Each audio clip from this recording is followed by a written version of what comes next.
Sa karagdagan pa nating mga balita, pakinggan po natin ang pag-uulat mula naman sa impilan ng DCSB ang Spirit FM, CMN Calapan, Oriental, Mindoro. CMN Live Nationwide. Dennis Nebrejo, magandang araw sa iyo. Magandang araw kasamang Ariel, magandang araw Pilipinas. Sa bisa ng search warrant na inisyu ng Regional Trial Court Branch 43, isang 51 anyos na lalaki ang ngayon nasa pangangalaga ng Roxas Municipal Police Station dahil sa pagtatago umano ng isang hindi lisensyadong baril sa bahay nito sa Barangay Uyaw, bayan ng Roxas, Oriental, Mindoro kahapon ng umaga.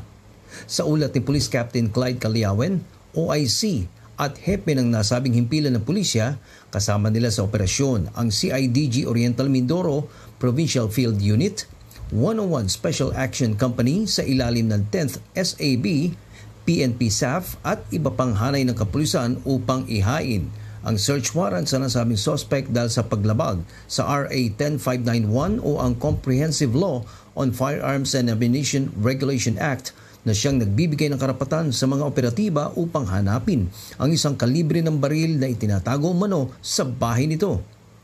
Nakita at kinumpiska ng mga pulis ang isang caliber .45 arms core pistol, 7 piraso ng bala para sa nasabing baril, isang silver magazine, 2 basyon ng bala at isang itim na holster na lahat ay may kaugnayan sa nasabing pistola.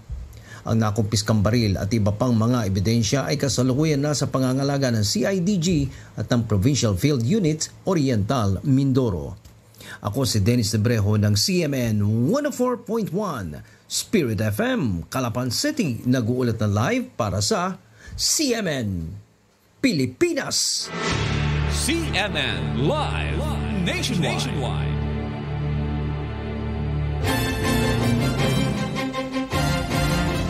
Maraming salamat Dennis Nebrejo mula po naman sa impilan ng DCSB ang Spirit FM, CMN Calapan, Oriental, Mindoro.